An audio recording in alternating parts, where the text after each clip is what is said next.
Bihar board matric परीक्षा 2023 14 फरवरी के लिए 3 अंक करे पक्का।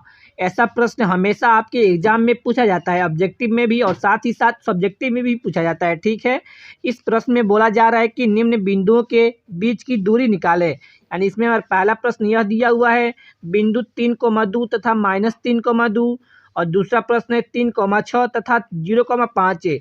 इन दोनों बिंदुओं के बीच की दूरी बताना है, कितना होगा। आइए हम इसको हल कर देखते हैं। सबसे पहले हम लिखेंगे हल।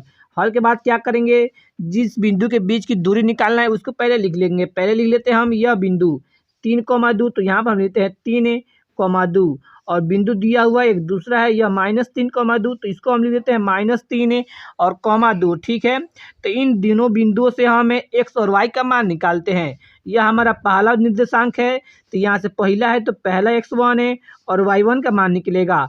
x का मान जो पहले आता है वह होता है x का मान। x मान इसमें कितना है 3 है, तो 3 है और जो बाद में आता है वह y का मान होता है। y का मान है 2, तो यहाँ पर y1 का मान हो जाएगा 2।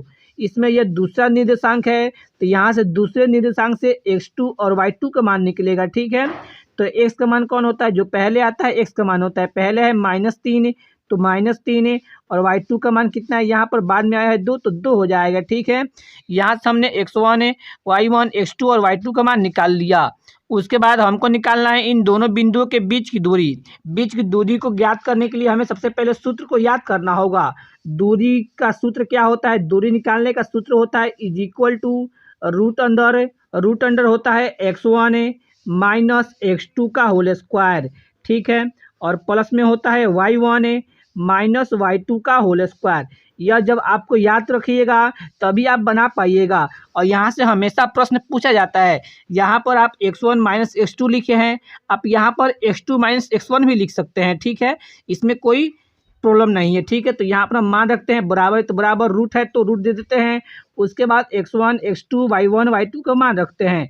x1 का मान है 3 तो लिख देंगे 3 माइनस x2 का मान है -3 तो -3। यहाँ पर दो साइन एक साथ आ रहे हैं तो ब्रैकेट में बंद कर देंगे इसको।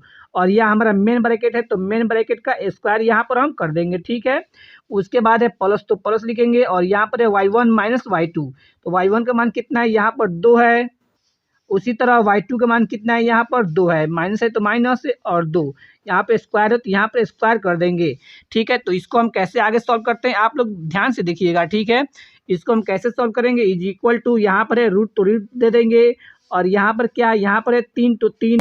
यहाँ पर दो साइन एक साथ आ रहा है तो इसको हम पहले कर देंगे, यानी माइनस माइनस हो जाएगा प्लस से। और यहाँ पर है 3 तो 3 लिख देंगे और इसका स्क्वायर है तो यहाँ पर भी इसका हम स्क्वायर कर देंगे। ठीक है, प्लस है तो प्लस है। उसी तरह इसको करेंगे, यहाँ पर 2 में से माइनस करना है 2 को, इन 2 में से 2 घटाएंगे तो 0 और इसका स्क्वायर हो जाएगा 0 का स्क्वायर। ठीक है, तो इसको आगे सॉल्व करेंगे, = रूट है तो रूट दे देंगे और इन दोनों को हम पहले क्या करना है, जोड़ना है। इन 3 को जोड़ेंगे तो यह हो जाएगा 6, एंड 6 का स्क्वायर हो जाएगा प्लस से यहाँ पर 0 का स्क्वायर कितना होता है, 0 ही होता है। ठीक है, = इधर कितना हो जाएगा, फिर इसको आगे सॉल्व करते हैं, रूट का रूट दे देंगे और यहाँ पर 6 का स्क्वायर, तो 6 का स्क्वायर होता है 36 से।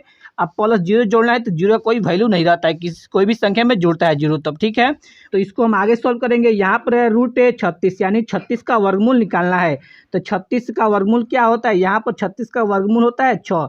उसके बाद हम यहाँ पर लिख देंगे मात्रक के, यही हो गया इन दोनों बिंदु के बीच का दूरी, वही हो जाएगा हमारा आंसर। उसी तरह इसमें जो दूसरा प्रश्न दिया हुआ है, यहाँ पर जो दूसरा प्रश्न के बीच की दूरी जो हमें निकालना है, यहाँ पर दिया हुआ है 3,6 और 0,5। इसको आप लोग बनाकर कमेंट बॉक्स में जरूर जवाब दीजिएगा इसको। ठीक है, तो अगर आपको यह वीडियो पसंद आया हो तो वीडियो को लाइक करें और चैनल पर नए हो तो चैनल को सब्सक्राइब करें। तो फिर हम नए वीडियो मिलते हैं। तो thanks for watching this video.